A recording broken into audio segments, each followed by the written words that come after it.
चरण से शुरू कर लीजिए। जी मैया, हरे कृष्णा, दंड प्रणाम मैया। हरे कृष्णा। हम श्री गुरु श्री पद्मं श्री गुरु वैष्णवांश्च श्री रूपं साग्रजातं सहगण रघुनाथ वृंदं तं सजीवं साद्वैतं सावधूतं परिजनसहितं कृष्ण चैतन्य देवं श्री राधा कृष्ण पादान् सहगण ललिता श्री विशाखान्वितांश्च ओम अज्ञानतिमिरान्धस्य ज्ञानाञ्जन शलाकया चक्षुरुन्मिलितं येन तस्मै श्री गुरुवे नमः। श्री चैतन्य मनोभीष्टं स्थापितं येन भूतले रूप कदामयं ददाति पदान्तिकं हे कृष्ण करुणा सिन्धु दीनबन्धु जगत्पते गोपेश गोपिकान्त राधाकान्त नमोस्तुते। तप्त कांचन गौरांगी श्री राधे वृंदावनेश्वरी वृषभानुसुते देवी प्रणमामि हरिप्रिये वाञ्छाकल्पतरुभ्यश्च कृपा सिन्धुभ्यश्च पतितानां पावनेभ्यो वैष्णवेभ्यो नमो नमः। श्री कृष्ण चैतन्य प्रभु नित्यानंद श्री अद्वैत गदाधर शिवसादि गौर भक्त वृंद से को हरे कृष्णा कृष्ण कृष्ण हरे हरे हरे राम राम हरे हरे। सर्वप्रथम मैं अपने गुरु पाद पद्म ओम विष्णुपाद श्री भक्तिवेदांत श्रीधर गोस्वामी गुरुदेव जी महाराज जी के चरणों में दंडवत प्रणाम करती हूँ। तत्पश्चात अपने परम गुरुदेव और ओम नित्यलीला प्रविष्ट ओम विष्णुपाद श्रोता श्रीमद भक्तिवेदांत नारायण गोस्वामी महाराज जी के चरणों में दंडवत प्रणाम करती हूँ। तत्पश्चात सुंदर गोपाल प्रभु जी, विशाखा मैया, सुबह प्रभु जी और घेरा दीदी के चरणों में दंडवत प्रणाम करती हूँ। तत्पश्चात यहाँ पे उपस्थित सभी वैष्णवियों के चरणों में यथा योग के दंडवत प्रणाम करती हूँ। आज का तृतीय दिन है हमारे कार्तिक पारसमणि का। पहले अशोक प्रभु जी दामोदर अष्टकम का थर्ड श्लोक व्याख्या करेंगे। तत्पश्चात मैं छवि दीदी 4 श्लोक की व्याख्या करेंगी। उसके बाद कुसुम दीदी राधा मदन मोहन जी टेम्पल की व्याख्या करेंगी। उसके बाद श्यामा रानी दासी दीदी गोपीनाथ जी की, राधा गोपीनाथ जी की व्याख्या करेंगी। उसके बाद कुसुम दीदी है राधा गोपीनाथ मम निवेदन भजन से प्रोग्राम का समापन करेंगी। हरे कृष्णा। अशोक प्रभु जी, मैं आपसे रिक्वेस्ट करती हूँ, आप प्लीज आ जाइए। हरे कृष्णा जी, मेरी आवाज़ आ रही है? हरे कृष्णा जी, मेरी आवाज़ क्लियर आ रही है? प्रभु जी आ रही है। मैया आपकी आवाज़ कट रही है। हरे कृष्णा जी जी, अब प्रभु जी शुरू करें? अगर आप कैमरा ऑन कर सकते हैं तो प्लीज कैमरा ऑन करके बोलिएगा। मतलब जी, यहाँ पे थोड़ा नेटवर्क का प्रॉब्लम रहता है, शायद मुझे नहीं लगता है कि सही से हो पाएगा।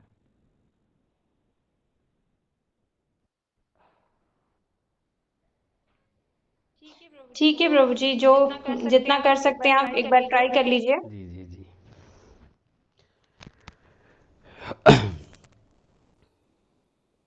तो शुरू करते हैं। ओम अज्ञानातिमिरान्धस्य ज्ञानाञ्जनशलाकया चक्षुरुन्मीलितं येन तस्मै श्रीगुरुवे नमः। श्रीकृष्ण चैतन्य प्रभु नित्यानंद श्री अद्वैत गदाधर श्रीवासादि गौरभक्त वृंद। बोलो हरे कृष्णा कृष्ण कृष्ण हरे हरे, हरे राम राम राम हरे हरे। आप सभी को दामोदर मास में यहाँ पे स्वागत है। और हम भाग्यशाली नहीं हैं, हम परम भाग्यशाली हैं जो दामोदर मास में इस अतुल्य जीवन और में अपने आप को हम हरि कथा सुनने के लिए प्रस्तुत कर पा रहे हैं। तो आज जो टॉपिक दिया गया है वो है दामोदर अष्टकम का थर्ड वर्स। तो उस वर्स को मैं पहले उच्चारण कर देता हूँ, उसके बाद उसका व्याख्या करेंगे। इति दृक्स्वलीलाभिरानन्दकुन्दे स्वघोषं निमज्जन्तम् अख्यापयन्तम् तदीयेषितज्ञेषु भक्तैर्जितः त्वं पुनः प्रेमतस्तं सत्तावृत्ति वन्दे। तो इस थर्ड वर्स का जो व्याख्या है वो इस तरह से हम शुरू कर सकते हैं। श्री सत्यव्रत मुनि जो हैं, जब वो कहते हैं इति दृक्ष्व लीला भी, वे श्री परम पूज्य भगवान श्री कृष्ण के वैभव को स्थापित कर रहे हैं। जब ये ऐसा बोलना चाहते हैं, वो उनके वैभव को स्थापना ही करना चाहते हैं। और यहाँ पे जो सर्वप्रथम इति शब्द का यूज किया गया है, इसका अर्थ है इसी तरह। तो अब इसको समझते हैं, ये इस तरह का किस तरह स्वयं भगवान असल की वजह से तो के कंट्रोल ही देते हैं। प्रभु जी आवाज क्लियर नहीं आ रही। हरे कृष्णा, हरे कृष्णा। अब थोड़ी क्लियर है जी अब आई आवाज। हरे कृष्णा प्रभु जी, आवाज जी, बिल्कुल जी। नहीं आ रही, बीच में टूट के आ रही है थोड़ी आवाज है ना। ठीक, हरे कृष्णा। जी जी जी, अब अभी आ जाएगी शायद। तो मैं फिर से स्टार्ट कर देता हूँ इसको। तो यहाँ पे जब शरद जब कहते हैं इति भी, वो ये कहते हैं श्री कृष्ण डिस्टर्बेंस है आपकी आवाज में सर जी, प्रभु जी। जी यहाँ पे कमरा ही ऐसा है, आवाज क्लियर नहीं आ रही है। प्रभु जी थोड़ा सा आप सेटअप ठीक कीजिए। हाँ हाँ जी, आपकी आवाज क्लियर नहीं आ रही, शब्द भी क्लियर नहीं सुनाई दे रहे, तो आप भी थोड़ा सा ध्यान। ओके जी, ओके। यहाँ थोड़ा सा दिक्कत रहती है, एक सेकंड जी। अब आ रही है? हरे कृष्णा। प्रभु जी माइक को थोड़ा सा पास में लीजिए, माइक्रोफोन को। हाँ जी, अब हरे बोलिए। कृष्णा। अब आई क्या आवाज? हाँ जी हाँ जी, ऐसे ही बोलिए। क्लियर है। जी जी। तो यहाँ पे सत्यव्रत मुनि जी जब कहते हैं इति दृक् स्वलीला भी, तो वे श्री परम पूज्य भगवान श्री कृष्ण के वैभव को स्थापना करना चाहते हैं। और यहाँ पे जो इति शब्द का यूज हुआ है, इसका अर्थ है इसी तरह। तो इसी तरह का अर्थ क्या है? किस तरह? इसी तरह मतलब किस तरह? अपने भक्त वत्सल गुण के वजह से वह अपने भक्तों के कंट्रोल में ही रहते हैं। तो ये उसका अर्थ है। इसी तरह का अर्थ ये भी है कि बचपन के जो अद्भुत लीलाएं हैं, जैसे दामोदर लीला, और बाल लीलाओं में देखें तो श्रीमद् भागवतम कहते हैं कि गोपियाँ श्री कृष्ण को उत्साहित करते हैं नाचने के लिए, वो भी विभिन्न तरीक़ों से। और गोपियाँ ताली बजाते हैं।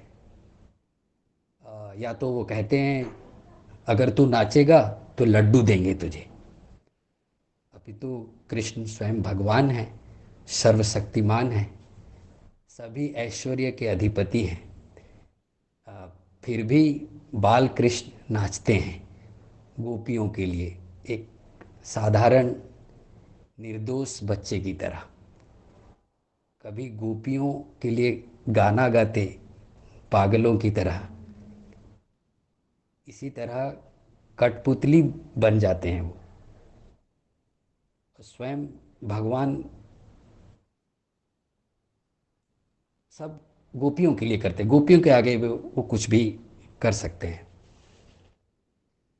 कभी वो बचपन में सांड के सींग को पकड़ के झूल जाते, कभी सुसज्जित जो उनके महल में जो पिलर होते थे, जो घर में, उसे देखकर अपने परछाई से बात करते, हंसते मजे करते। तो ऐसे वे मतलब बचपन में अपनी लीलाओं को नटखट बनकर ही उसको किया करते। एक बार माता यशोदा कहती कि कृष्ण जाओ एक बछड़ा लेके आओ, हम पूजा करेंगे। बछड़ा तो आए नहीं बिल्कुल, तो कृष्ण जी उसको घसीट घसीट कर ठेल ठेल कर लाते। ये वही सृष्टि के परम नटखट हैं। फिर उन्हें दिख जाता कि मटके में ऊपर बटर रखा हो, बटर को शायद मलाई कहते हैं, जो ऊंचे हाइट में हो। तो बछड़े को फिर से वो ठेल ठेल कर वहाँ ले जाते, मटके के जस्ट नीचे, उसके ऊपर खड़ा होकर मटकी का बटर खाते। उसी समय ये बछड़ा, मक्खन है प्रभु जी, मक्खन। जी जी मक्खन, मक्खन। हाँ जी, तो मक्खन खाते। तो उस समय बछड़ा को चांस मिल जाता कि भागो यहाँ से अब। तो वहाँ से वो चल, बेचारे सर्वशक्तिमान बाल कृष्ण मटकी को पकड़ के झूल जाते और रोते, मैया मैया मेरी रक्षा करो। तो यशोदा माँ वहाँ आकर उन्हें तो वहाँ से उतारती, फिर डांट फटकार लगाती कि तू ऐसा क्यों करता है, ऐसी बदमाशी क्यों करता है। तो ये जो है सभी को समग्र सृष्टि में आकर्षित करने वाले श्री कृष्ण सभी गोकुल निवासियों, वो जानवरों को, वो पक्षियों को, वो गायों को, सभी गोप गोपियों को अपने नटखट और बदमाशियां भरी लीलाओं का प्रदर्शन करके जो आनंद उनको मिलता, जो मिल रही थी, उस अतुल्य और आनंदमय गहरे कुंड में स्वयं भगवान डूब रहे हैं। और साथ में घोसपल्ली, घोसपल्ली ये वो ग्राम है जहाँ पे गोप गोपियाँ रहती थी। तो घोसपल्ली के सभी जीव जंतु डूब चुके हों जैसे। इसीलिए श्लोक में भी एक जगह शब्द यूज किया गया है निमज्जनतम, मतलब डूब जाना। श्लोक में श्री भगवान कृष्ण की अद्भुत गुणों का वर्णन करते हुए ये भी कहा गया है कि वे अपने मधुर लीलाओं से ये बताना चाहते हैं। क्या बताना चाहते हैं? बताना चाहते हैं, इसलिए एक शब्द यूज किया गया है अख्यापयंतम। तो किनको क्या बताना चाहते हैं? ये उन सभी को बताना चाहते हैं जो तदीया इशिता ज्ञेषु, ये शब्द का यूज किया गया है श्लोक में।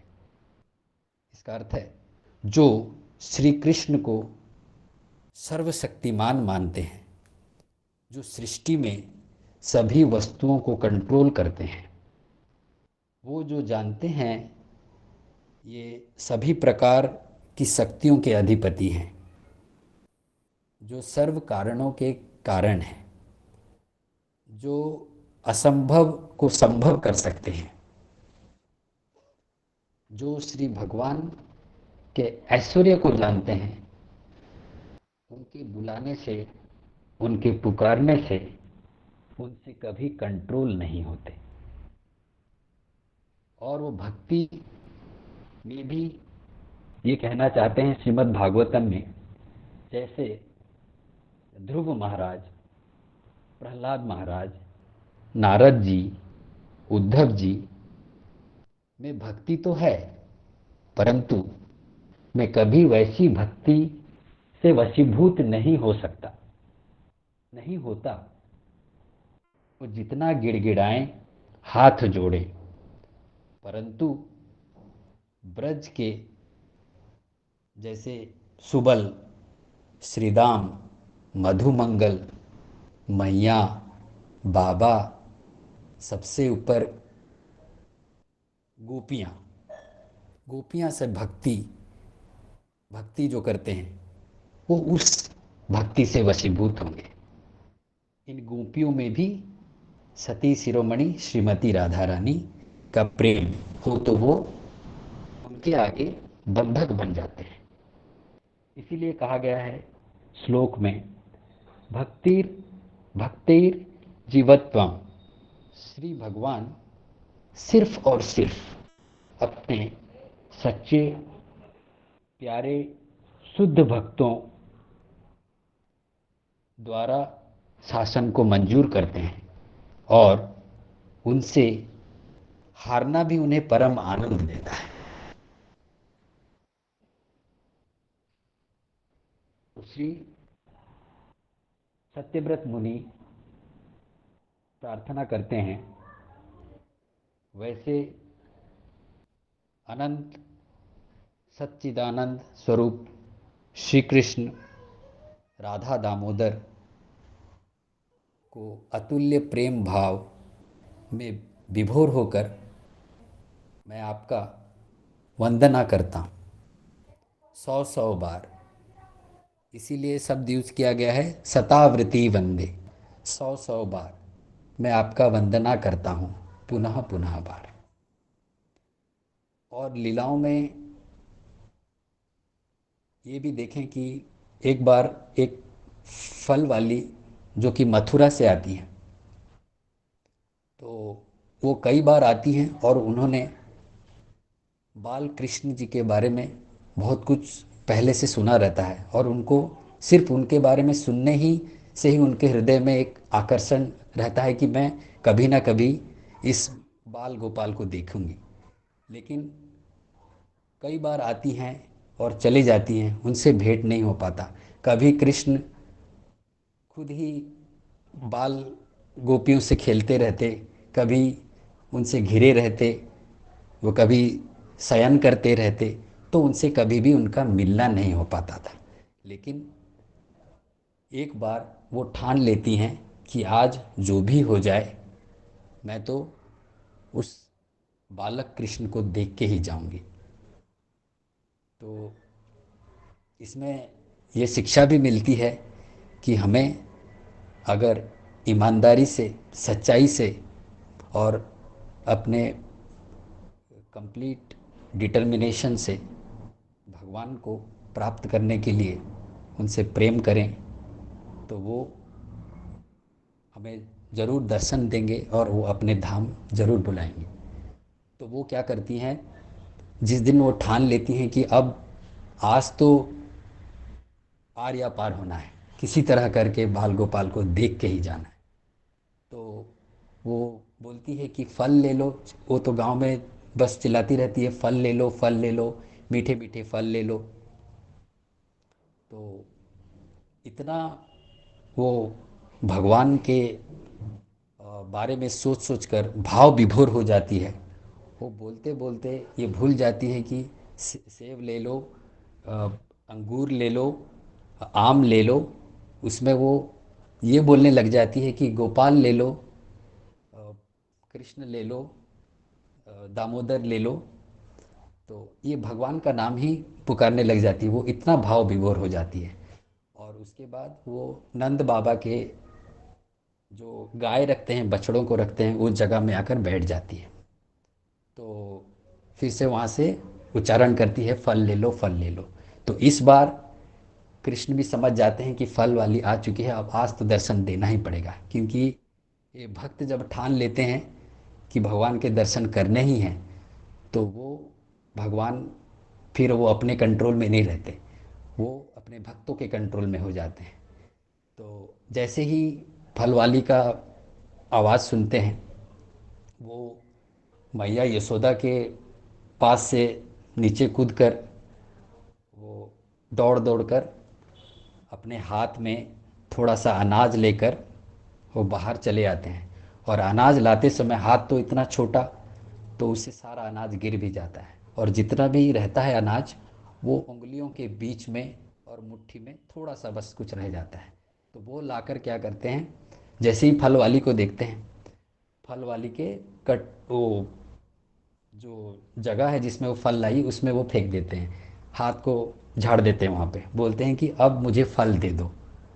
तो वो भगवान बाल कृष्ण के दर्शन से ही इतना मंत्र मुग्ध हो गई रहती है, और वो अपने जैसे खुद के वश में ही ना हो, और वो इतना सुंदर बालक, जितना सुना था उतना कम है ये मानकर उन्हें वो फल देने के लिए जाती है। और वो जितना फल देती है, वो फल देने से पहले वो देखती है कि इतना प्यारा, इतना अद्भुत, इतना सुंदर बालक है, उसके पास एक कंडीशन रखती है। वो बोलती है कि मैं तुझे फल दूंगी, पर अगर तू मेरे कोल में आकर बैठेगा और मुझे एक बार माँ पुकारेगा।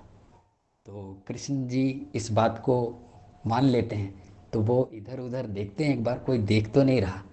तो उसके बाद जाकर वो फल वाली के पास उसके कोल में बैठ जाते हैं और झट से उठ जाते हैं, और फिर बोलते हैं अब तो दे दो मुझे फल। तो वो कृष्ण जितना ले पाएंगे फल, उनको उतना वो फल दे देती है, और उसको लेके वो यशोदा माँ के पास चले जाती है, और ये फल वाली फिर चले जाती है। तो कृष्ण जी जब लेके जाती है, यशोदा मैया पूछती है अरे इतने प्यारे प्यारे फल कहाँ से लाया। तो वहाँ पे कृष्ण जी बोलते हैं फल वाली ने दिया था, फल वाली ने लाया था।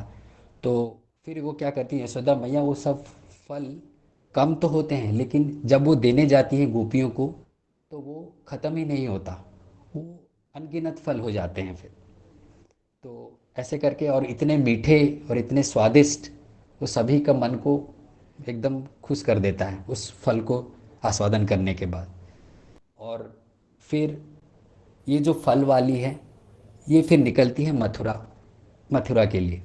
तो राह में क्या होता है, यमुना नदी के किनारे जब ये जाती रहती है तो देखती है कि वो जो कटोरी मतलब टोकरी है, वो टोकरी जिसमें जो बचे हुए फल थे, वो जैसे जैसे वो आगे निकल रही हैं, जा रही हैं, तो उसका वजन बढ़ते जा रहा है, बढ़ते जा रहा है।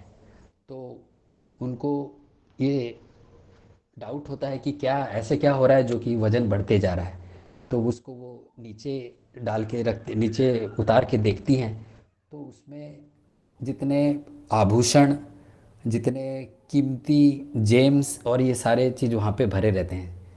तो ये चीज़ देखकर फल वाली क्रंदन करती है, जोर जोर से दुखी हो जाती है कि जो कृष्ण है उसने मेरे पे कोई दया नहीं किया, मुझे उसने छोड़ दिया, मुझे उसने बिल्कुल पूछा तक नहीं।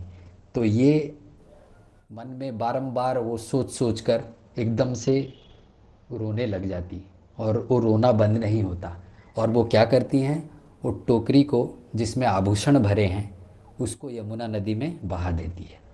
और कृष्ण अ, कृष्ण के कृष्ण भगवान कृष्ण के प्रेम में और उनके प्रभाव से वो इतना मज जाती है कि वो उसके बाद कभी भी अपने घर नहीं लौटती।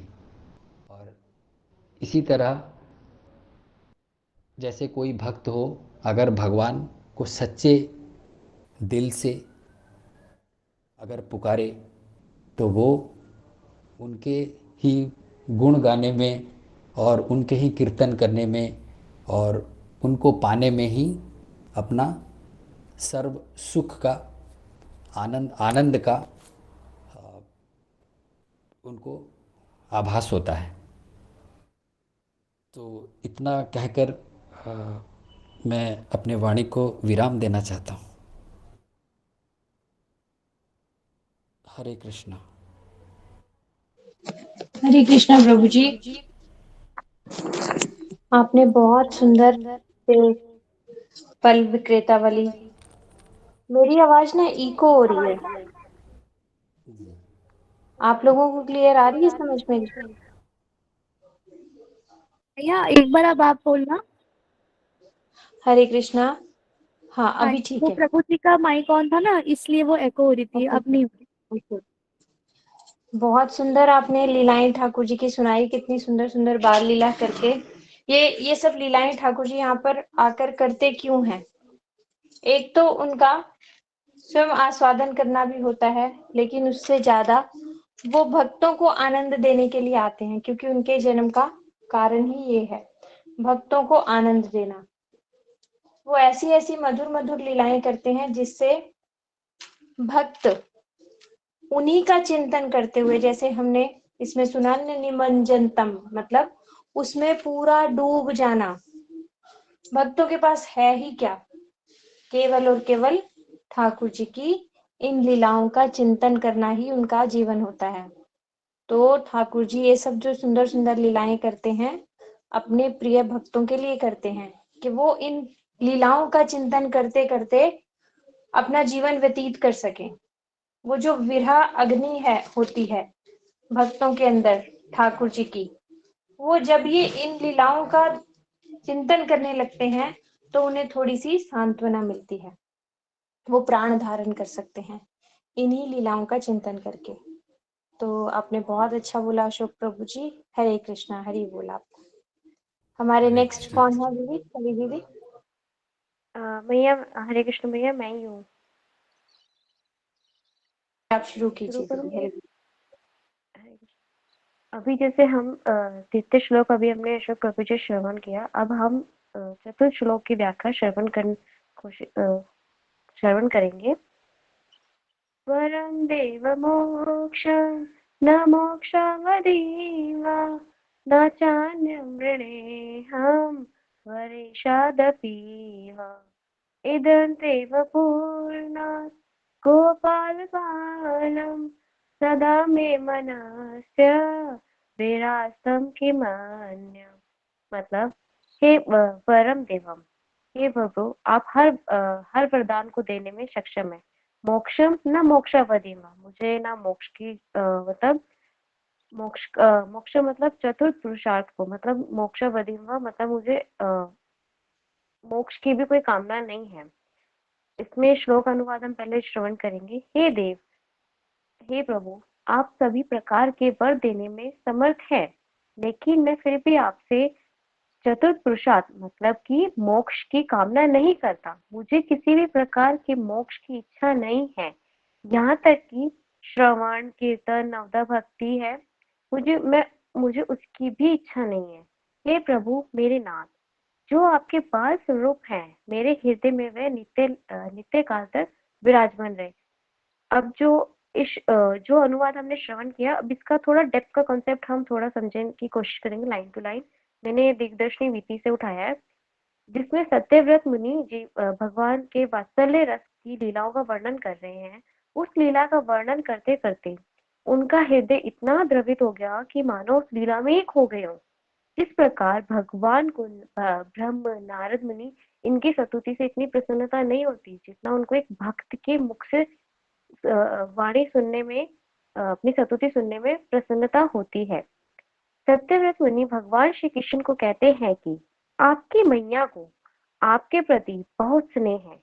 आपकी मैया कृपा की महान मूर्ति है और ये वात्सल भाव में आपका पालन पोषण भी करती है। अब माता अब माता के पुत्र हैं, आप माता के पुत्र हैं। माता के गुण आना पुत्र में स्वाभाविक है। इसलिए मेरे जितने भी पाप हैं, अपराध है, अनर्थ है, मैं आपसे विनम्र प्रार्थना करता हूँ कि आप उन्हें ना देखें, मुझसे प्रसन्न रहें और मुझसे प्रसन्न होके अपनी आहितों की कृपा प्रदान करें। अब जैसे कि हमने इसमें पता है कि दामोदर लीला, भगवान के दामोदर एक लीला हुई थी, दाम लीला, उसके ऊपर चल रहा है। तो यहाँ पे भी थोड़ा सा उनका कॉन्सेप्ट आया। तो यहाँ पे थोड़ा फैक्चुअल चीजें गौर से सुनना। यहाँ पर सत्यव्रत मुनि जी भगवान की मतलब प्रार्थना सुनकर, मतलब भगवान जी की प्रार्थना सुनकर ऐसा लग रहा है कि जैसे मानो भगवान प्रसन्न हो गए हो, और ऐसा लग रहा है कि भगवान खुद कह रहे हो कि तुम वरदान मांगो। अष्टकम की हमने फर्स्ट लाइन में पढ़ा था, वरम देव मोक्षम न मोक्षा वधिमा।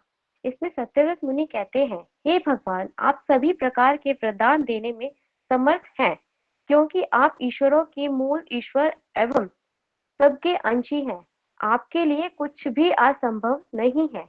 प्रथम वांछित वस्तु है मोक्ष। अब हम जानेंगे कि मोक्ष क्या होता है। मोक्ष दो प्रकार के होते हैं। सर्वप्रथम मोक्ष होता है सुखेश्वर योत्रा, तो दूसरा होता है प्रेम से वोत्रा। प्रथम स्व सुखेश्वर योत्रा का मतलब होता है भक्त विरोधी तथा अपराध जनक है। इसमें 5 प्रकार की मुक्तियां आती हैं, जिन्हें कहते हैं सालोक्य, सामीप्य, सारूप्य और सारशिष्टि, अर्थात भगवान के सम्मान ऐश्वर्य मिलना। इन सभी मुक्तियों का लक्ष्य अपने दुखों से आत्यंतिक रूप से छुटकारा पाना ही है। अब दूसरा होता है प्रेम से वोत्रा। श्री नारायण चरणों की, तुलसी जी की जो मकरंदों की निर्विशेष मुक्ति छोड़कर चतुर्सन ज्ञानी भक्त होकर प्रेम से वोत्रा मोक्ष के अभिलाषी करते हैं। लेकिन अब थोड़ा सा यहाँ पे और अच्छे से सुनना, लेकिन जो उच्च कोटि के भक्त वैष्णव होते हैं, वे इन दोनों में से किसी की भी कामना नहीं करते। क्यों नहीं करते? क्योंकि उनका मानना है कि ये दोनों मुक्ति में कुछ छोटा सा कण स्व सुखेश्वर योत्रा और प्रेम से वोत्रा एक मतलब एक भोगने की कामना है। बट मगर जो एकांतिक भजन करने वाले होते हैं और सेवा अनुरागी भक्त होते हैं, वे इन दोनों को ही प्रेममयी परियात्रा के विरोधी मानते हैं। मतलब कि जो उनके जो भक्तों की एकांतिक जो प्रेममयी सेवा होती है, इनको वो विरोधी मानते हैं। अब दूसरा हमने पढ़ा मोक्षावधिवा, मतलब वैकुंठ का सुख मुझे नहीं चाहिए, न च अन्यम, मतलब अन्य किसी वर्ग की भी मुझे अभिलाषा नहीं है। अन्य मतलब श्रवण, कीर्तन, विष्णु स्मरण, पाद सेवन, अर्चन, वंदन, दास्य, सख्य, आत्मनिवेदन रूप नवदा, वेदी भक्ति फल भी मुझे नहीं चाहिए। फिर भगवान आश्चर्य में पड़ गए कि अब इनको तुम्हें चाहिए तो चाहिए क्या? तो इसमें वो बोलते हैं, अब इससे पहले हम जानने की कोशिश करेंगे। इसमें वो बोलते हैं कि भगवान, मुझे आपकी जो मेरी केवल यही अभिलाषा है कि मैया के भय से जो आप डरते हुए अपने नेत्रों को इधर से उधर जो घुमा के इधर से उधर देख रहे थे, और आपका जो बाल गोपाल स्वरूप है वो मेरे हृदय में आविर्भूत हो। यही मतलब कि वृंदावन के बाल गोपाल रूप सदा मेरे हृदय में स्फुरित हो। इसके अतिरिक्त मुझे और कोई वर नहीं चाहिए। अब हम इसमें होता है, अब इसमें हम थोड़ा सा ये जानेंगे कि श्री सनातन गोस्वामी पाद कहते अब इसमें हम जानेंगे कि ये नवदा भक्ति क्या होती है। नवदा भक्ति होती है, नवदा भक्ति करने वाले साधकों को ना स्वर्ग ना नरक की वो सोचता है। सिर्फ रसिक वैष्णवों का संग करते हैं, और जो ब्रज के रसिक वैष्णव हैं, उनके अनुगत्य में रहना, जिन्हें तप का ज्ञान है, उनके अनुगत्य में रह के प्रेम भक्ति करना चाहते हैं।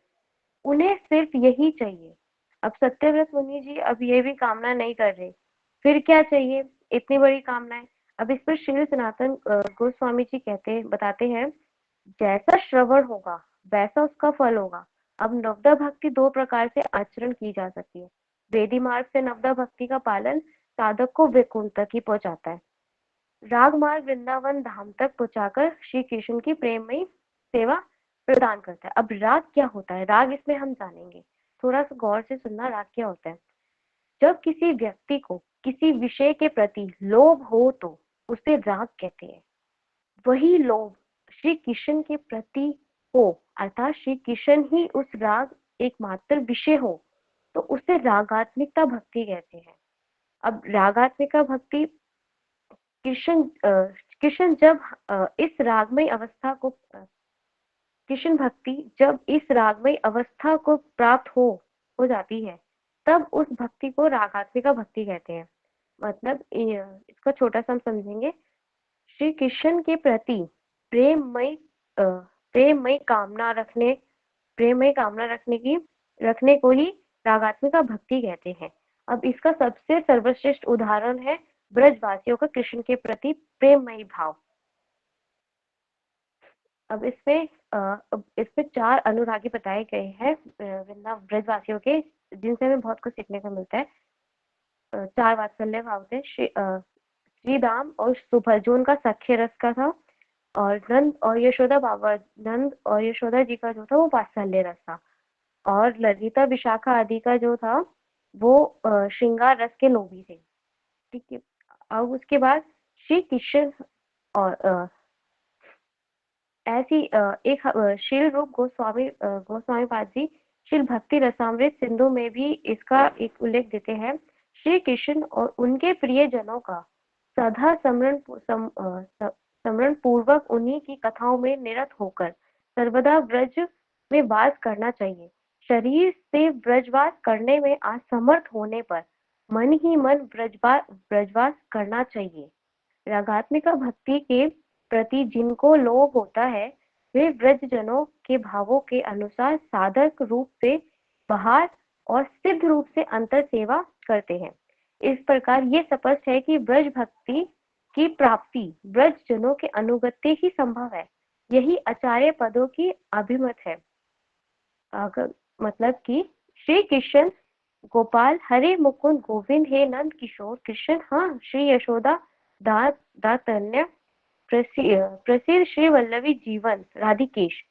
अतः श्रवण कीर्तन तो करना है, किंतु वह रूपानुग वैष्णवों के अनुगत्य ब्रज लीला संबंधी श्री कृष्ण नाम रूप गुण और लीला के श्रवण कीर्तन स्मरण हो, तभी ब्रज यशोदा के दुलाल बाल गोपाल प्राप्त होंगे। वेदी भक्ति द्वारा वे प्राप्त नहीं हो सकते। इसी वेदी नवदा भक्ति के फल को लेना सत्यव्रत मुनि अस्वीकार कर रहे हैं। अब इसका कारण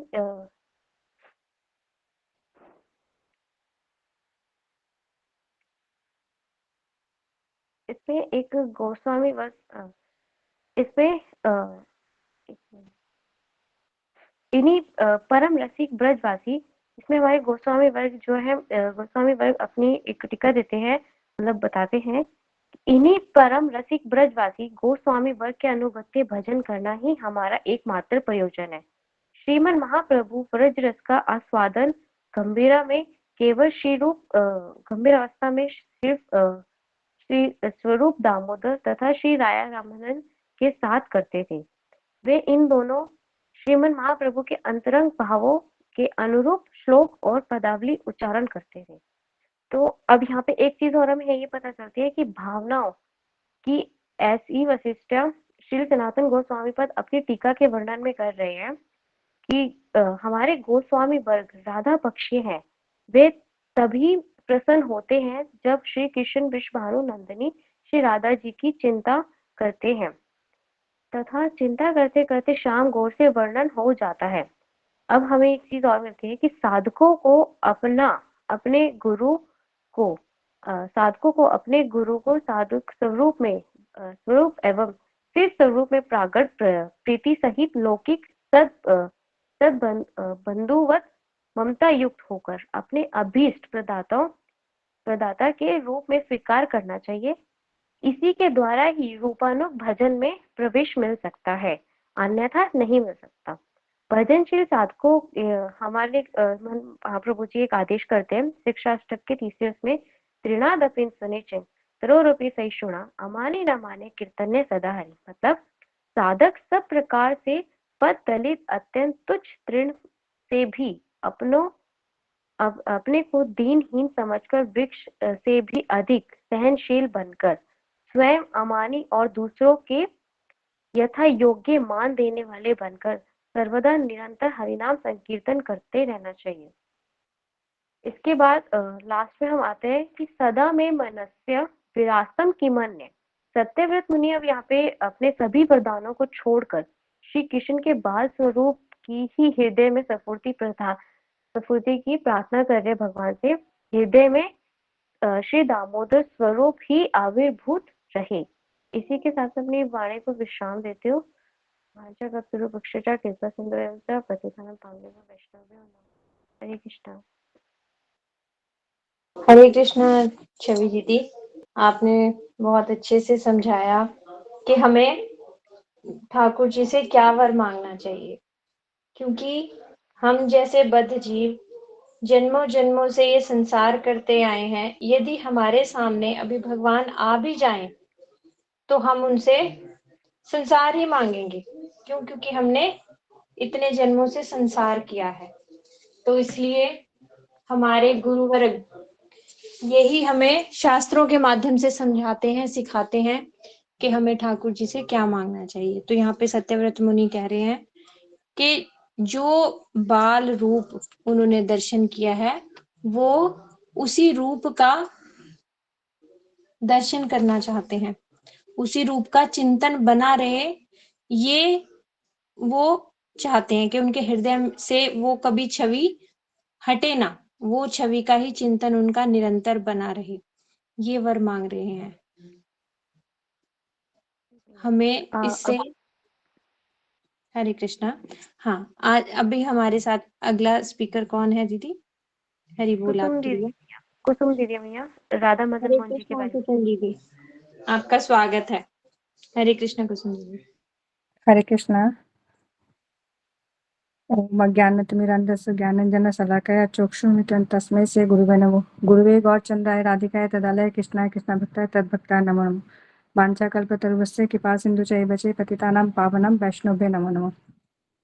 मेरा आज का विषय है मदन मोहन जी का मंदिर। वृंदावन के सप्त दिवालय में से प्रमुख एक मंदिर श्री राधा मदन मोहन जी का है, जो कि गौड़िया वैष्णवों के लिए श्रद्धा का केंद्र है। श्री ब्रजनाथ जी जो भगवान कृष्ण के प्रपुत्र हैं, भगवान कृष्ण के पुत्र हैं प्रद्युम्न, और उनके पुत्र हैं अनिरुद्ध, और पपुत्र है ब्रजनाथ जी। इन्होंने यहाँ पर 3 प्रमुख मंदिर की स्थापना की थी। मदन मोहन जी, गोविंद देव जी और श्री गोपीनाथ जी। श्री ब्रजनाथ जी ने एक बार श्री ब्रजनाथ जी ने अपनी दादी से कहा कि मैं कभी कृष्ण जी का दर्शन नहीं किया, और मैं यदुवंश का होने के बावजूद उन्होंने उनका कभी दर्शन नहीं किया। तो अपनी दादी से जो कि रुक्मावती थी, उन्होंने भगवान कृष्ण के रूप सौंदर्य की कथा का वर्णन करने ने कहा, और उन्होंने अपनी दादी से उनकी कथा और रूप सौंदर्य की कथा सुनकर और एक मूर्तिकार को बुलाया और मूर्तिकार को एक मूर्ति बनाने के लिए कहा। तो उन्होंने जो पहला विग्रह बनाया उसको देखकर उनकी दादी ने कहा कि ये तो उनके चरण जैसे हैं। फिर उन्होंने दूसरी मूर्ति विग्रह बनाया तो उनको देखकर उन्होंने कहा कि ये तो उनके वक्ष स्थल जैसा है। फिर उन्होंने फिर तीसरी मूर्ति बनवाई, उसे देखकर उन्होंने दादी ने घूंघट कर लिया, तो क्योंकि वो उनकी बहू लगती थी। और ये परंपरा है कि बड़ों के सामने बिना पल्ला किए बिना घूंघट किए नहीं जाना चाहिए। इस प्रकार 3 विग्रह की प्राकट्य हुआ। जिनके चरण ठाकुर जी जैसे थे वो थे मदन मोहन जी, और जिनके बक्षस्थल जैसा था उनके वो थे गोपीनाथ जी, और जिनका मुखमंडल ठाकुर जी जैसा था वो थे राधा गोविंद देव जी। अब हमें यहाँ पर जान लेना चाहिए कि भक्ति करने से पहले उनके साथ संबंध करना बहुत जरूरी है। बिना संबंध के हम किसी को कैसे स्मरण भजन कीर्तन कैसे कर सकते हैं? तो संबंध के देवता हैं श्री मदन मोहन जी, और आचार्य हैं सनातन गोस्वामी जी।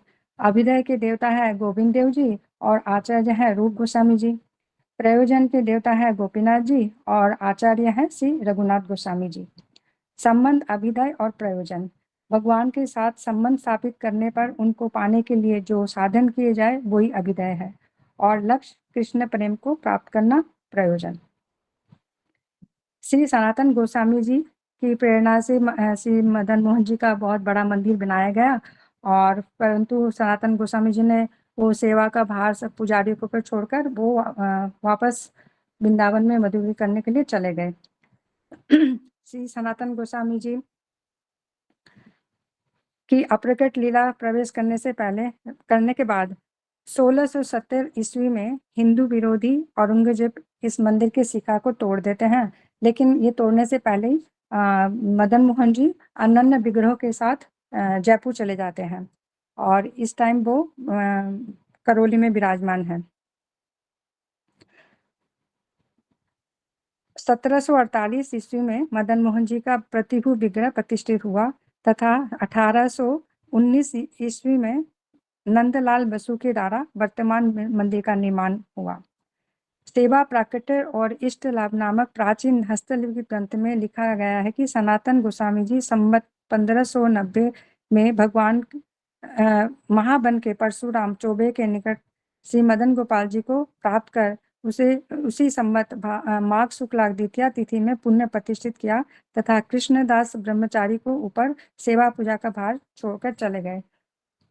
श्री मदन मोहन जी का प्राकट्य होने की बात सुनकर उड़ीसा के राजा प्रताप रुद्र के पुत्र श्री पुरुषोत्तम जना ने बड़ी श्रद्धा के साथ 2 मूर्ति विग्रह बनवाया था और उन्होंने जब सुना कि मदन मोहन जी का प्राकट्य की कथा जब उनको पता चला तब उन्होंने वो दोनों विग्रह वृंदावन भेजा। उस समय उनके साथ राधा जी नहीं थी और फिर उसी टाइम पर श्री मदन मोहन जी ने अपने एक पुजारी को सपनादेश दिया कि पुरी से जो 2 विग्रह आई है उनमें से जो एक बड़ी है वो ललिता जी की है और जो छोटी है वो राधिका जी की है, तो तुम राधिका का जो विग्रह है वो मेरे बाएं भाग में और जो ललिता जी का विग्रह है वो दक्षिण भाग में विराजमान कराओ। भक्ति रत्नाकर में ये उल्लेख आया जाता है कि इस मंदिर के दक्षिण भाग में श्री सनातन गोस्वामी जी ने श्री चैतन्य महाप्रभु के लिए एक मंदिर का निर्माण कराया, किंतु चैतन्य महाप्रभु द्वितीय बार वृंदावन में नहीं पधारे। नए मंदिर के भीतर श्री मदन मोहन जी के दक्षिण में ललिता, वाम भाग में राधिका जी, शालिग्राम शिला एक पृथक पृथक प्रकोष्ठ में श्री जगन्नाथ जी विराजमान है। पुराने मंदिर के निकट ही पश्चिम की ओर श्री सनातन गोस्वामी जी का भजन कुटी, समाधि एवं ग्रंथ समाधि दर्शनीय है। श्री सनातन गोस्वामी जी कभी कभी प्रातःकाल वृंदावन से गोवर्धन की परिक्रमा करने जाते थे और वापस लौटते वक्त मथुरा में मधुकरी करते हुए वापस वृंदावन लौटते थे। एक बार वो जब वापस मथुरा में मधुकरी करने गए तो वो एक चौबे के घर गए, तो उन्हें वहाँ पर एक क्या देखा कि 2 बालक गुल्ली डंडा खेल रहे हैं। जो श्याम, उसमें से एक बालक श्याम वर्ण का था और बड़ा ही चंचल था।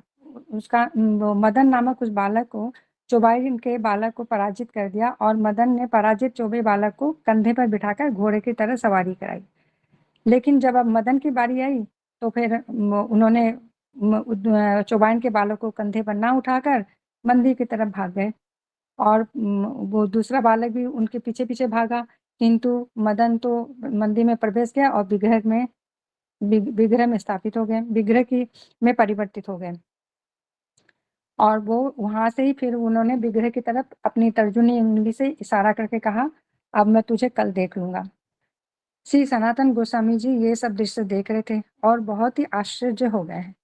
दूसरे दिन वे कुछ पहले ही ये सब दृश्य देखने के लिए वहाँ पे फिर पहुँच गए और कलेवा का समय था। उन्होंने जाकर देखा कि चौबाइन ने स्नान भी नहीं किया था और दातुन कर रही थी और उसी दातुन के पीछे के हिस्से से कलेवा में खिचड़ी पका रही थी और दातुन के पीछे के हिस्से से वो उस खिचड़ी को चला भी रही थी और वो जब खिचड़ी पक गई तो वही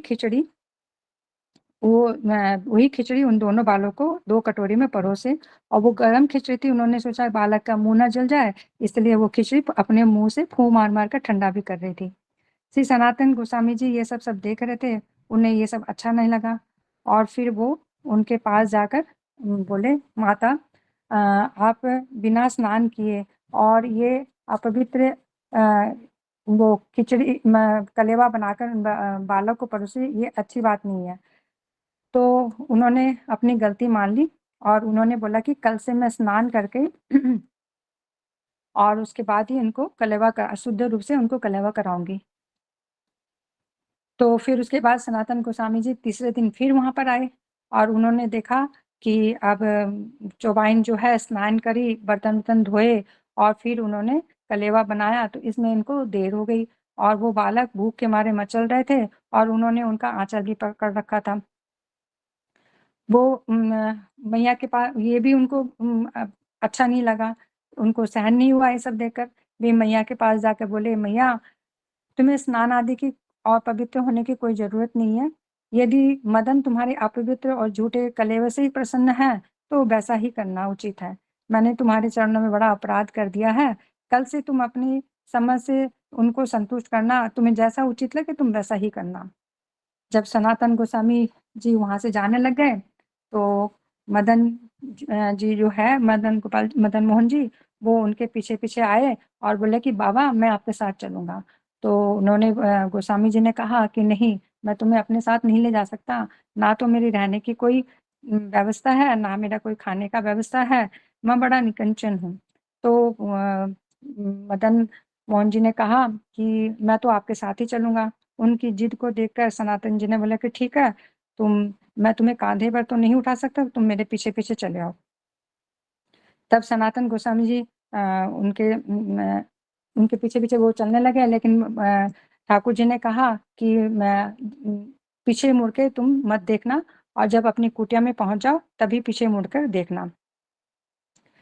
जब सनातन गोस्वामी जी अपने भजन कुटी में पहुंचे तो फिर मुझे मुड़कर देखा तो बालक मदन तो मुस्कुराते हुए विग्रह में परिवर्तित हो गए। सनातन गोस्वामी जी उसी वक्त सनातन गोस्वामी जी 2-4 पत्थरों को इकट्ठा करके और ऊपर से पट्टी डालकर और उनको वहीं पधरा दिया।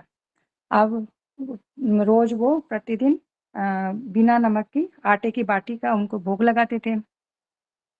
एक दिन मदन मोहन जी ने गोस्वामी जी से कहा कि मेरे को बिना नमक की बाटी गले में अटकती है, तो मुझे थोड़ा सा नमक दो।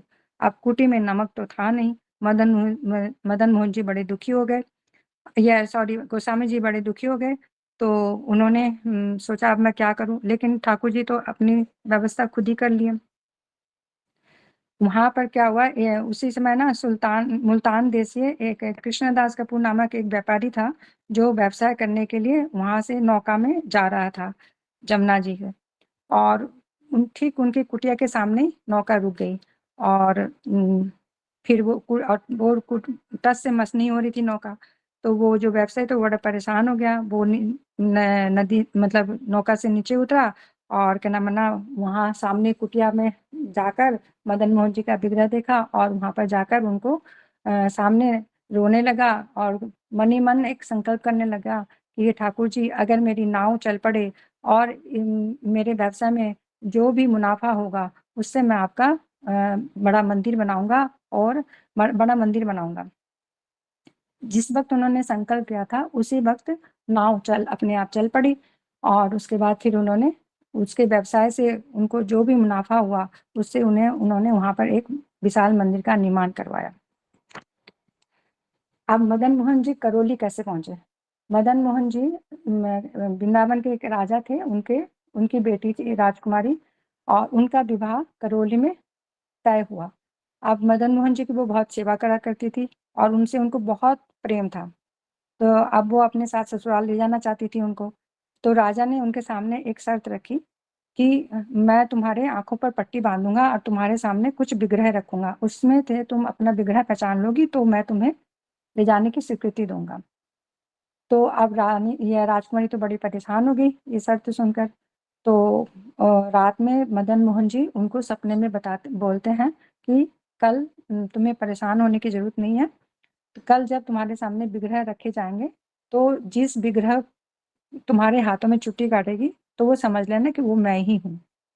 दूसरे दिन वैसा ही हुआ, उनकी आंखों पर पट्टी बांधी गई और उनके सामने कुछ विग्रह रख दिए गए और वो उनमें से जब वो विग्रह को ऐसे देख रही थी तो एक विग्रह को जैसे ही उन्होंने हाथ लगाया तो वो विग्रह उनके हाथ में चुट्टी काटी तो वो समझ गई कि ये मेरे ठाकुर है, तो उन्होंने उसको उठा लिया।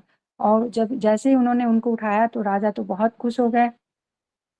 उन्होंने उनको मतलब उनकी सेवा भाव और उनकी निष्ठा ठाकुर जी के प्रति देखकर उनको बड़े आनंदित हो गए और उन्होंने उनको राजकुमारी को उनके मतलब अपने ठाकुर जी को अपने साथ करौली ले जाने की इजाज़त दे दी।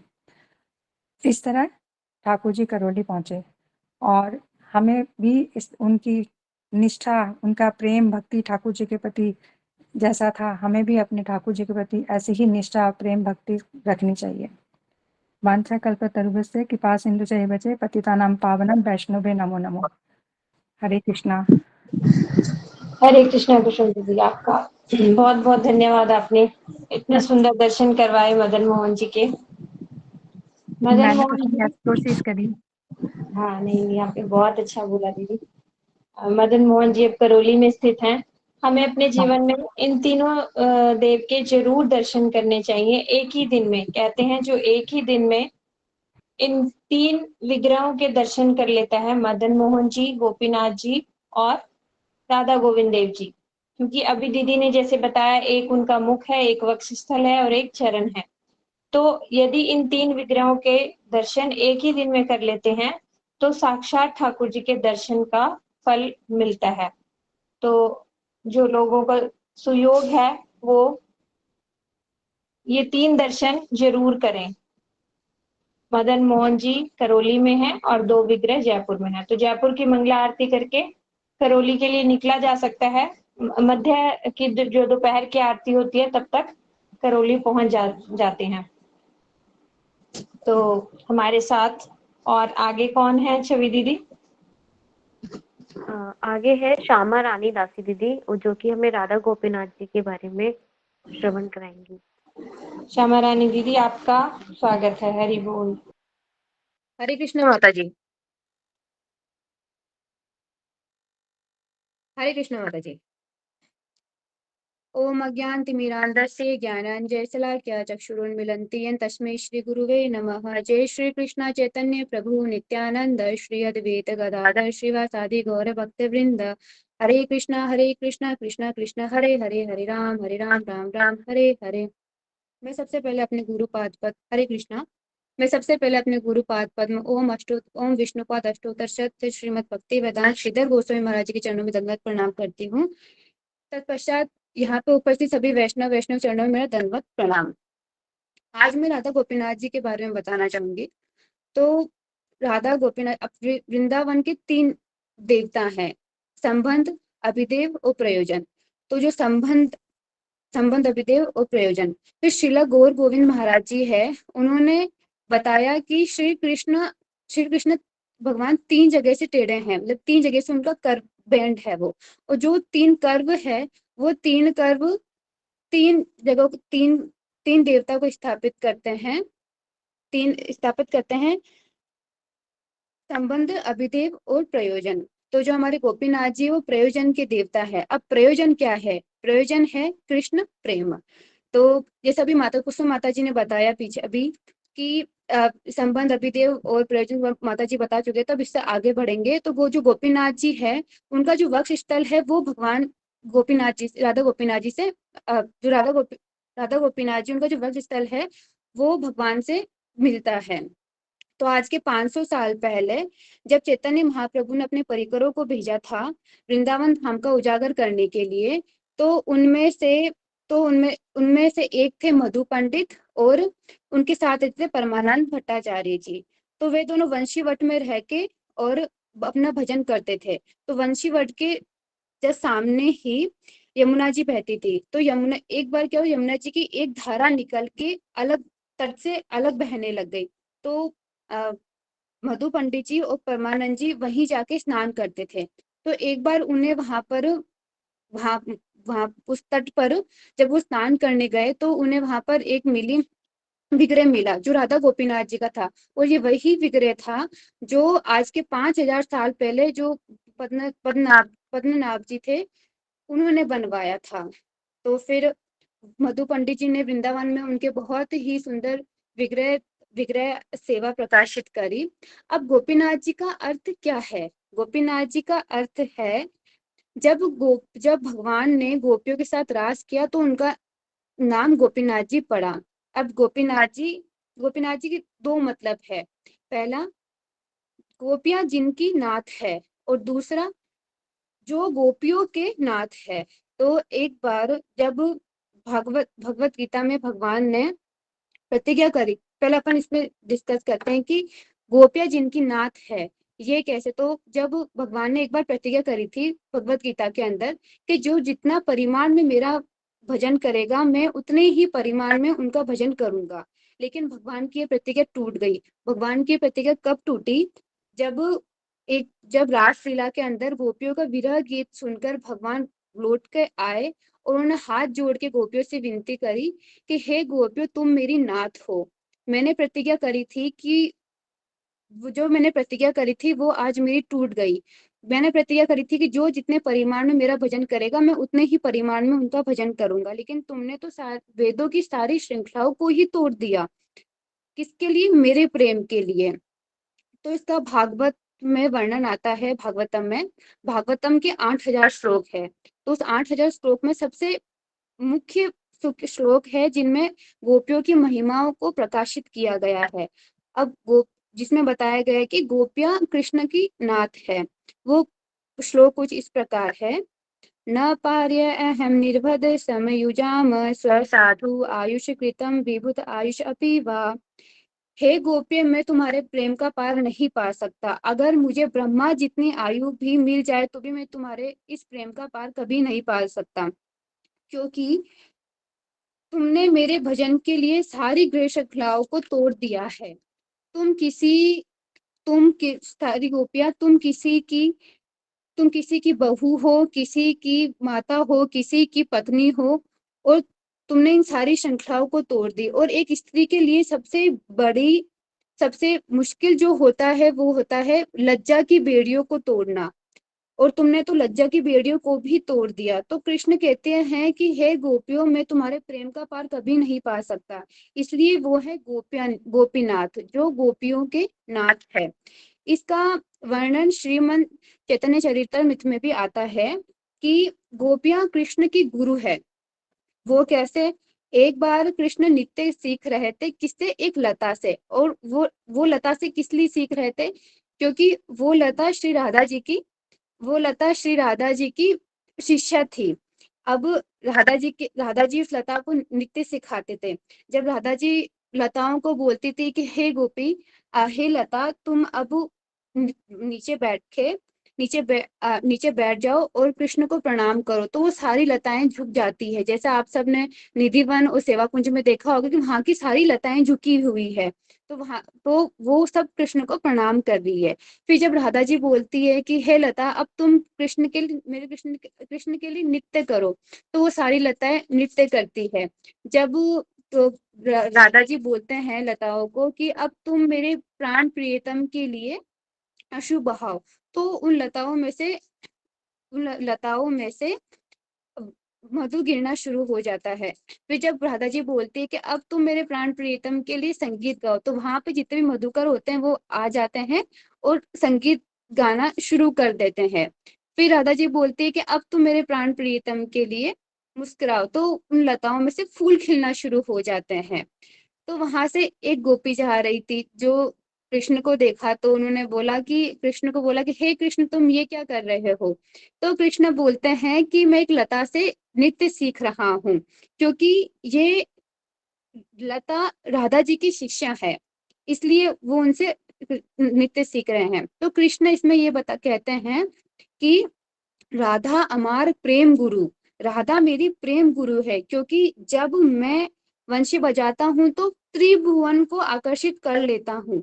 लेकिन जब राधा जी के वचन निकलते हैं तो मेरा मन हरू चला जाता है, इसलिए वो मेरी प्रेम गुरु है। इसलिए जो गोपीनाथ जो गोपियों के नाथ हैं। अब कृष्णा गोपियों की बहुत ही सुंदर उनकी सेवा भी करते हैं। अब सेवा कैसे करते हैं? कृष्ण राधा जी के और गोपियों के बहुत ही सुंदर सुंदर उनका श्रृंगार करते हैं। उनके लिए सुंदर सुंदर पुष्प लेके आते हैं, कुसुम पुष्प लेके आते हैं और उनको उससे उनका श्रृंगार करते हैं। जब कृष्ण भगवान राधा जी के लिए गोपियों के लिए केशव संवारते हैं तो वो केशव बन जाते हैं। और कभी कभी तो राधा जी मान कर लेती है, तो कृष्ण उनका मान तोड़ने के लिए शाम चूड़ी बेचने वाले बन जाते हैं। तो कई बार ऐसा होता है कि जब कई बार ऐसा होता है कि जो नाई की पत्नियां होती है वो घर घर जाके और आलता लगाती है, गोपियों के चरणों में आलता लगाती है। तो कृष्ण भगवान नाई की पत्नियों का रूप धारण कर लेते हैं और घर घर जाके गोपियों के चरणों में आलता लगाते हैं। कृष्ण कौन है? कृष्ण कृष्ण है जो गोपियां भी जिनकी नाथ है, तो वो है कृष्ण, वो है गोपीनाथ। तो और ऐसे भी बता है कि गोपियां कृष्ण की भूषण स्वरूपा है। अब इसका मतलब क्या हुआ भूषण स्वरूपा का? ये मतलब है भूषण स्वरूपा कि जब गोपियां कृष्ण के साथ खड़ी है तो उनका सौंदर्य और प्रकाशित होता है। विशेषकर जब राधा जी साथ में खड़े हैं तो उनका सौंदर्य कोटि कोटि गुना प्रकाशित होता है और भी बढ़ जाता है। तो कृष्ण जब गोपियों को देखते हैं, जब कृष्ण गोपियों को देखते हैं तो उनकी शोभा बढ़ जाती है। फिर जब गोपियां देखती है कि हमारे दर्शन करने से कृष्ण को इतना सुख मिल रहा है, तो वो इसी सुख के कारण उनका उनका अंग और मुख और प्रफुल्लित हो जाता है। और इसी प्रकार दोनों की शोभा बढ़ती ही रहती है, ऐसे आदान प्रदान चलता है। जैसे कृष्ण देखते हैं गोपियों को तो गोपियों की शोभा बढ़ती है, और जब गोपियां देखती है कि कृष्ण बहुत हमारे दर्शन से बहुत सुख, मतलब उनको बहुत सुख मिल रहा है, तो उनका उनका श्रृंगार, उनका मान और बढ़ता रहता है, तो इस प्रकार बहुत आदान प्रदान चलता है। अब गोपियां कृष्ण की सेवा को प्रकाशित करती है। जब कृष्ण राधा जी के सामने खड़े होते हैं तो कृष्ण कहते हैं मेरा तो माधुर्य अनंत है। कृष्ण भगवान का माधुर्य तो बहुत ही अपन वर्णन भी नहीं कर सकते, उनका माधुर्य ऐसा है। लेकिन ये कृष्ण भगवान बोलते हैं कि ये मेरा जो अनंत माधुर्य भी है वो राधा जी के प्रेम दर्पण के सामने और बढ़ता ही रहता है, इसलिए वह है गोपीनाथ। तो गोपीनाथ जी बहुत ही दयावान है, और दयावान इसलिए है क्योंकि उनके साथ में गोपियां खड़ी है। तो गोपियां बहुत बहुत ही दयावान है, तो बहुत ही जल्द एक साधक को उनकी जब गोपीनाथ जी कृपा होती है तो उनकी एक साधक को उनके रास में प्रवेश देते हैं। तो हम गोपीनाथ जी से हाथ जोड़ के यही प्रार्थना कर सकते हैं कि हे गोपीनाथ, आप तो कृपावार हो, आप तो कृपा के सागर हो, और इस सागर और उसी सागर में से अगर एक बूंद की कृपा हमें दे दोगे तो हमारा जीवन कृतित हो जाएगा। तो बस मैं यही अपना वाणी को विराम देती हूँ, और मैं आप सबका बहुत धन्यवाद करती हूँ, सुंदर गोपाल प्रभु जी, बाकी सभी वरिष्ठ वैष्णव का, कि मुझे इतनी सुंदर कथा करने का मौका मिला। गौर प्रेमानंदे, हरि हरि बोल। बहुत अच्छे बच्चे हैं, बहुत अच्छे। हरे हरि बोल।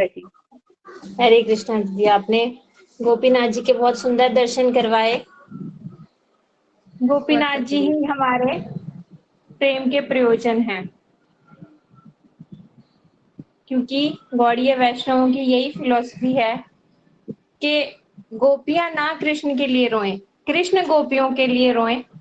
तो यही वाले कृष्ण हमारे भजनीय हैं, जो गोपियों के पीछे पीछे भागते हैं, गोपियों के चरण छूते हैं, राधा रानी को मनाते हैं, गोपियों को मनाते हैं। तो इस तरह से गोपीनाथ, विशेष गोपी कौन? राधा रानी। तो गोपीनाथ ही हमारे प्रयोजन है। हरे कृष्णा। अभी और भजन है एक दीदी। जी मैया, कुसुम दीदी गाएंगी गोपीनाथ मम निवेदन। ठीक है दीदी, हरे कृष्णा। आप अपना भजन शुरू कीजिए। हरे कृष्णा। हरे कृष्णा। हरे कृष्णा। सभी को दंडवत प्रणाम। गोपीनाथ गोपीनाथ मम निवेदन सुनो, मम निवेदन सुनो।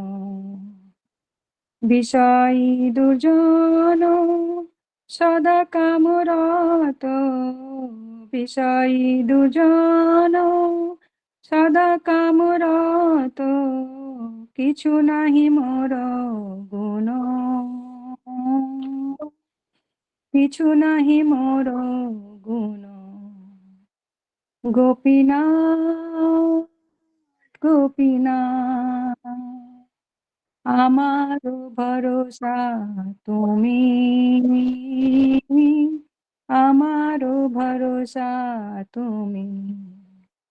তোমার চরণে লইনু শরণ, তোমার চরণে লইনু শরণ, তোমার কিঙ্কর আমি,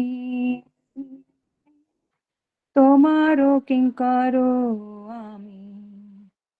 গোপীনাথ গোপীনাথ কেমনে শোধিবে মোরে, কেমনে শোধিবে মোরে। না জানি ভগতি কর্ম জড়মতি, না জানি ভগতি কর্ম জড়মতি।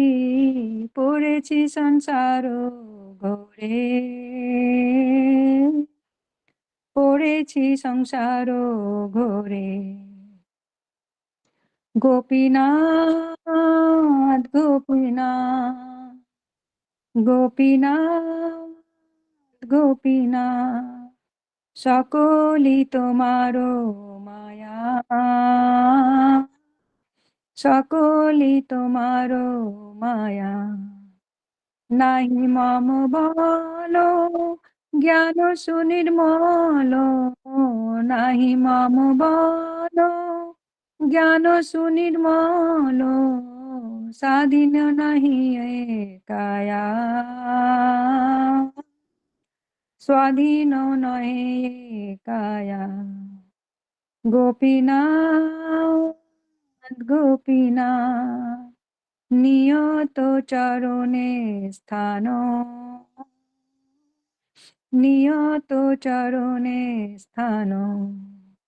মাগে পামার কাঁদিয়া কাঁদিয়া, মাগে পামার কাঁদিয়া কাঁদিয়া। করো হে করুণা দান, করো হে করুণা দান। গোপীনাথ গোপীনাথ তুমি তো সকলি পারো, তুমি তো সকলি পারো। দুর্জনে তারিতে তোমার শকতি, দুর্জনে তারিতে তোমার শকতি। কে আছে পাপির আরো,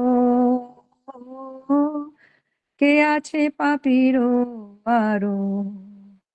গোপীনাথ গোপীনাথ গোপীনাথ গোপীনাথ তুমি কৃপা পারাবারা,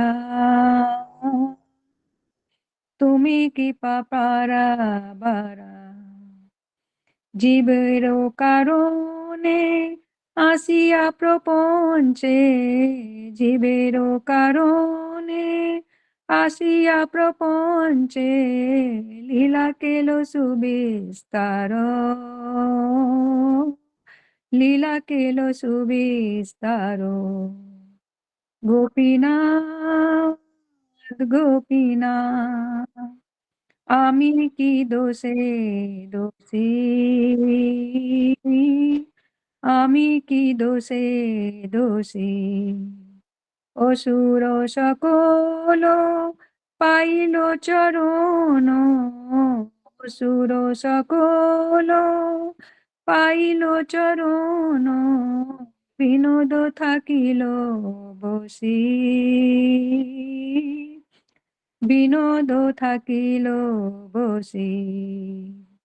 গোপীনাথ गोपीनाथ गोपीनाथ गोपीनाथ ममो निवेदनो सुनो ममो निवेदनो सुनो। हरे कृष्णा। हरे कृष्णा दीदी, आपकी आवाज बहुत मधुर है, बहुत अच्छा दीदी, बहुत बहुत ही सुंदर, बहुत सुंदर आपने ये भजन गाया है। और ये पूज्यपाद प्रमोदपुरी महाराज जी का भी हाँ, प्रमोदपुरी महाराज जी का है। बहुत उनका पसंद वाला भजन था, वो इस भजन को गाते थे बहुत। मुझे भी ये भजन बहुत पसंद है। हाँ, ये भजन में प्रार्थना है, हमारी हाँ, प्रार्थना इतना है ना, एकदम दिल को मतलब भा जाती है बहुत। हम्म, दीदी ये प्लीज भजन रिकॉर्डिंग सेंड कर दीजिएगा। हाँ जी दीदी, होगी। और हमारे गुरुवर्गों की अनुभूतियां हैं, ये भजन नहीं है, एक एक जेम है, एक एक मतलब कीमती हीरे हैं, क्योंकि उनकी अनुभूतियां हैं। ये जो है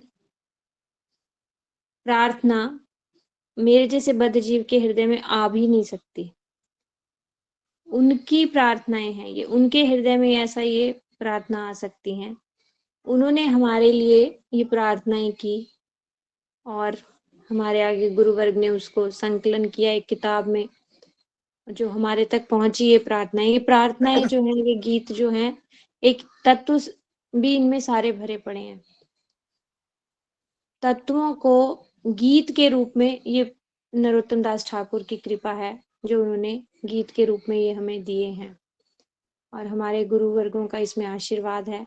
तो ये भजन हमें ऐसे, जो वैष्णव भजन है, ये जरूर गाने चाहिए रोज, क्योंकि ये गाते गाते गाते हमारा हृदय भी पत्थर से कुछ पिघल सकता है। तो आज का सत्र बहुत ही सुंदर रूप से विराम की ओर जा रहा है। सबने बहुत अच्छे से कथा बोली। आप सब ऐसे ही प्रयास कीजिए, क्योंकि हरि कथा सुनना और हरि कथा बोलना दोनों ही बहुत जरूरी हैं, दोनों ही सेवा है। जब हमें समय मिले, कोई श्रेष्ठ वैष्णव मिले, तो हमें सुनना चाहिए। जब हमें समय मिले, कोई ऐसा मिले जो सुनने का इच्छुक हो, तो उसको सुनाना भी चाहिए।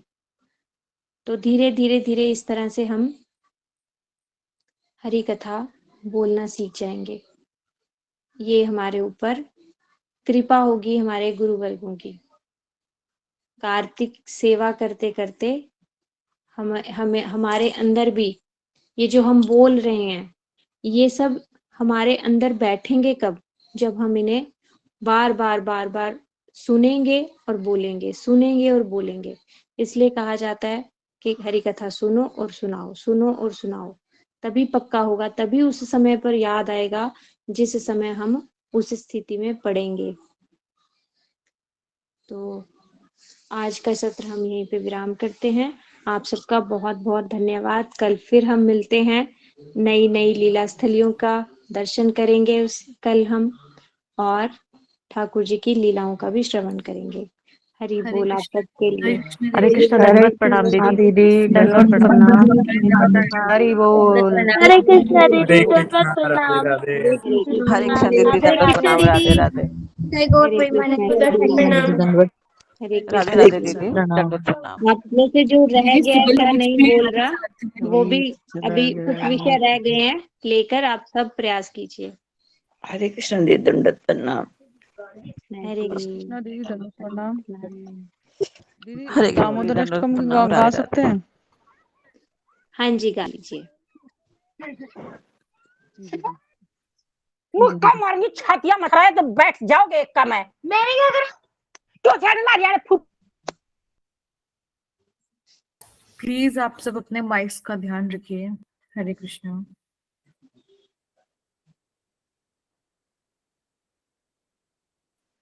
हरे कृष्णा निशा दीदी। हाँ जी दीदी, आप गा हाँ लीजिए। जी। हम इसके साथ ही ये सत्र का विराम कर लेते हैं। आप जी गाइए दीदी, दीदी। ठीक है।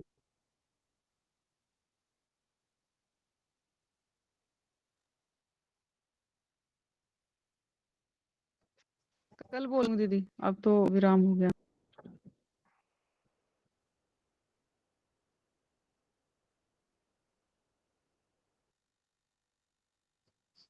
हरे कृष्णा। ठीक है दीदी, जिस दिन समय बचेगा उस दिन आप बोल लीजिएगा। जी हरे दीदी, कृष्णा आप सबको। बता देना।